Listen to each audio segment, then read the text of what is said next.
السلام عليكم ورحمة الله وبركاته. كل سنة وانتم طيبين. رمضان على الأبواب، موسم ارتفاع الأسعار، وغير كده وكده ارتفاع الأسعار عالميا. النهاردة مع بعض إن شاء الله هنحارب ارتفاع الأسعار. هنعمل مع بعض إن شاء الله وصفة اقتصادية جدا جدا جدا. من ربع كيلو صدور فراخ هنعمل كيلو بانيه. يعني هتعملي مكرونة وبانيه زي ما انت عايزة طول رمضان إن شاء الله. الاقتصاد بقى النهارده والتوفير مش بس في الوصفه بتاعتنا، لا ده كمان ان احنا هنستعمل كبه رافال الجديده معانا. بجد مرشحه لكم كبه رافال وبقوه. الكرتونه بتاعتها هي لسه متبرشمه زي ما هي، قلت نفتحها مع بعض ونشوف محتوياتها ايه.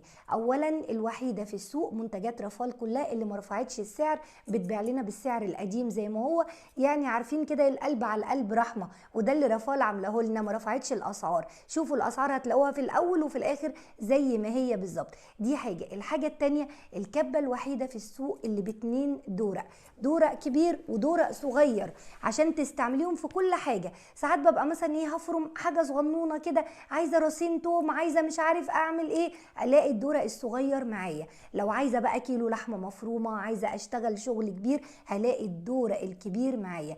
النهارده رافال موفره لنا الاتنين دورق، واحد 2 لتر وواحد لتر، والاتنين ضد الكسر زي ما هوريكم دلوقتي ونشوف مع بعض. تعالوا الاول نشوف بسم الله محتويات الكرتونه فيها ايه. بسم الله تبارك الله عليها. يلا بينا. اول حاجه بتقابلني اول ما بفتح الكرتونه الضمان على كل المنتجات بتاعت رافال. ضمان 2 على الكبة نفسها، وضمان 10 سنين على الدورق، سواء الدورق ده او الدورق ده. معنى كده ان هو فعلا ضد كسر، ضد كل حاجة. ضمان 10 سنين على الاتنين دورق، وضمان 2 على الجهاز ككل. دي حاجة. الحاجة التانية عندي بقى الكتالوج بتاعها اللي بيفسر لي كل قطعة فيها، وعندي كمان كل الوصفات بتاعتها، وازاي استخدم الاسلحة. ايه الاسلحة بقى اللي هي ايه؟ تعالوا نشوف مع بعض. بسم الله بسم الله تبارك الله.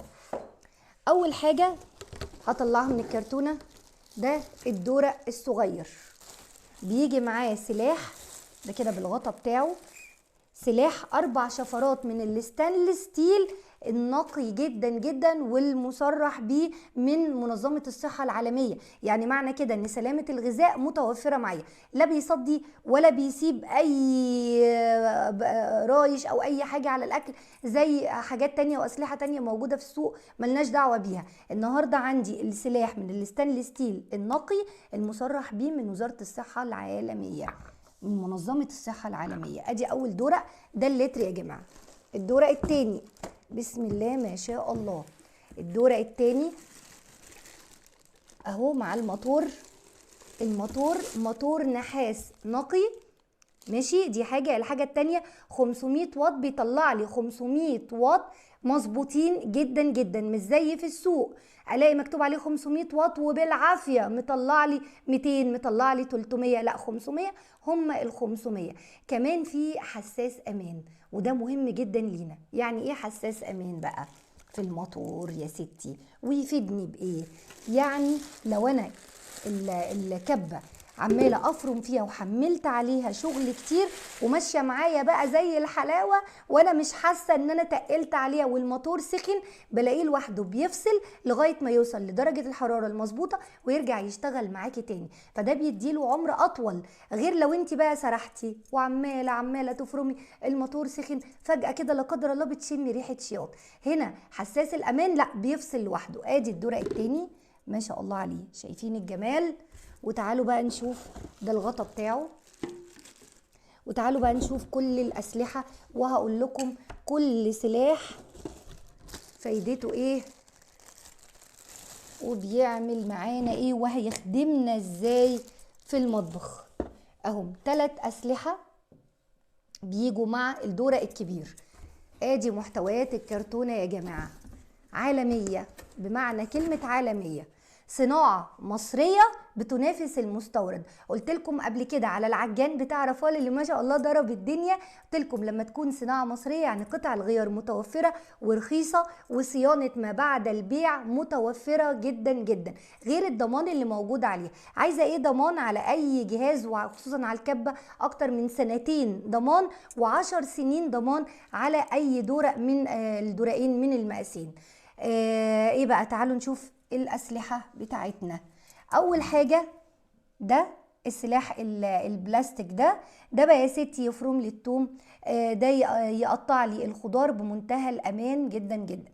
السلاح ده اول سلاح. السلاح ده اللي هو 6 شفرات برضو من الاستانلس النقي المصرح بيه من منظمة الصحة العالمية، خدوا بالكم. ده لكل حاجة بقى، افرمي لحمة، افرمي فراخ عشان تعملي بانيه اقتصادي زي اللي هنعمله النهاردة، برضو قطعي خضار، اعملي كل اللي انت عايزاه، اجروشي التلج. تعالوا لي بقى للسلاح ده، مهم جدا، هيغنيني عن اني اجيب مضرب كهرباء في البيت. ليه؟ ده بيخفق البيض، بيضرب البيض، بيعمل لي اي نوع كيكات حتى لو الكيكه سمكها تقيل. بيعمل كريم شانتيه، الكريم شانتيه ممتاز فيه. ده معقوله ده السلاح ده؟ ايوه، بقوه الموتور اللي هي 500 واط، يبقى بضرب بيه الكريم شانتيه، البيض بعمل بيه الكيكات. عندي السلاح ال6 شفرات الاستانلس لكل انواع فرم اللحوم والفراخ. عندي كمان ده قشر التوم، موسم التوم دخل خلاص، هاتي كميه توم وقشريها بمنتهى السهوله. دي الكبه بتاعتنا، كبه رافال النهارده. وما تنسوش اهم حاجه ان سعرها ما زادش زي المهرجان اللي حاصل دلوقتي في السوق. اسعار كبه رافال ومنتجات رافال ثابته زي ما هي، لان هم يعني عارفين بيحسوا بينا قوي بجد. دي حاجه. الحاجه التانيه اللي بكررها تاني، صناعه مصريه اهي. بصوا الكلمه دي، صنع في مصر، يعني قطع الغيار متوفرة، يعني ضمان موجود، يعني صيانة ما بعد البيع. وده اللي يهمني جدا جدا لما اجي اشتري جهاز دلوقتي، وخصوصا هيكون ايدي ورجلي في المطبخ كمان وانا داخلة على رمضان. يلا بينا بقى نسمي بسم الله ونشوف البانيه الاقتصادي هنستعمل فيه كبة رافال ازاي، وهتفرم لي البانيه ازاي. المقادير بتاعتنا بقى عشان نعمل مع بعض بانيه اقتصادي جدا. اولا انا عندي حوالي 300 جرام بانيه، صدور بانيه، يعني عارفه انت اللي هو الصدر اللي على بعضه ده، هاتيه وقطعيه كده بالشكل ده. هياخد بقى 2 بيضه عشان التماسك، ومعلقتين كبار بقسماط، معلقتين كبار دقيق، فلفل ملح وفلفل وكمون وبابريكا، معلقه كبيره لبن بودر لو موجود عندك، بس لو موجود لا بيودي الدنيا في حته تانية خالص في الطعم واللون بتاع البانيه. دي بس المقادير اللي هتطلع لي كميه بانيه مش هتصدقوها ان شاء الله. وزي ما اتفقنا هنستعمل الدورق بتاع رافال، وهنستعمل كبه رافال. وعايزه اتاكد معاكم هو فعلا ما بيتكسرش يا جدعان، ما تيجوا نشوف كده. هاتوا مقاديري دي كده.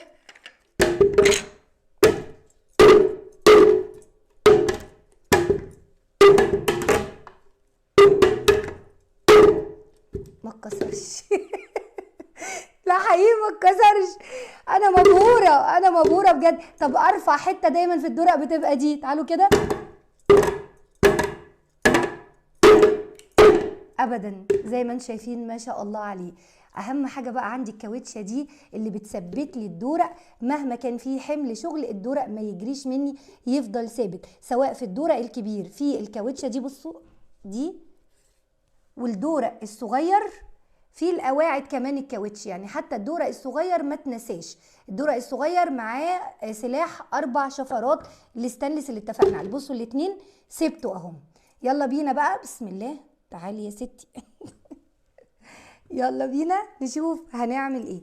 اول حاجة هحط السلاح الكبير بتاع الدورق الكبير بالشكل ده، وهنزل بقطع الفراخ.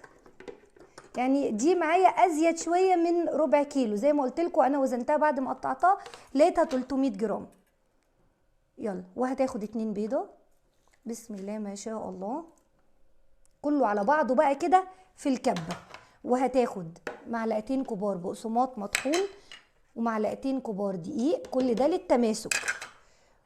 وادي ملح وكمون، فلفل اسود وشويه بابريكا، وزي ما قلت لك معلقه كبيره لبن بودر لو موجود عندك. كله في الكبه كده. ايوه انا واثقه من كبتي دي هتبقى ايدي ورجلي في المطبخ بفضل الله. بعد كده ادي الغطا بتاعها يثبت كده على طول معايا. وبعدين الموتور فيه دليل عشان تحطي الموتور بمنتهى السهولة والأمان. في علامة هنا في الموتور وعلامة في الغطا، ونشغل كده على طول. بسم الله. الله الله الله. يلا 1 2 3.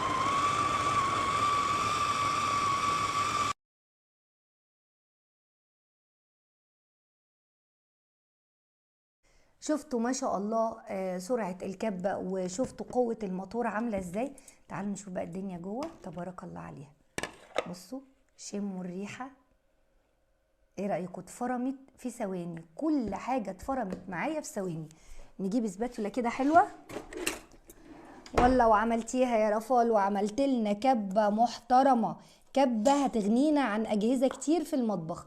بصوا النعومية، شايفين عامله ازاي العجينه ومتماسكه ازاي، وما اتحطتش في الفريزر. يعني ده المفروض احطها في الفريزر تتماسك، لكن عشان عندي قوه موتور وعندي قوه شفرات محترمه ادتني تماسك وادتني عرق للعجينه من غير حتى ما اشيلها في الفريزر. كده يا جماعه بعد ما فرمناها بصوا النعوميه بتاعتها، شوفوا عامله ازاي.